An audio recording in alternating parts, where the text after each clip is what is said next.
আপনি বিড়ি খাইতে খাইতে হাউসে কাউসারের পানি খাই নেবেন।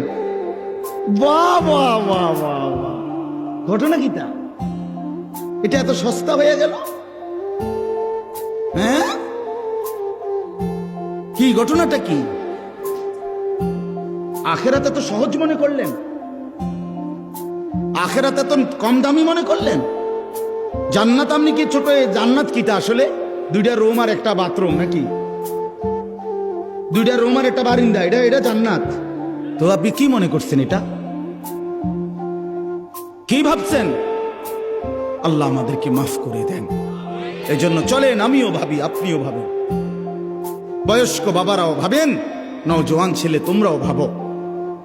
আরেকবার ইনসাফের সাথে ভাবো ভাইয়া, জিন্দিগির আপাদ মস্তক, রাতের কি খবর, দিনের কি খবর, সকালের কি খবর, বিকালের খবর। 365 দিনে কোনো দিন ফজরের নামাজ পড়তে মন চায় না। আর এই কেমন জানোয়ার জিন্দিগি তুমি গঠন করছো? এ কেমন অমানুষের জিন্দিগি তুমি কাটাচ্ছ?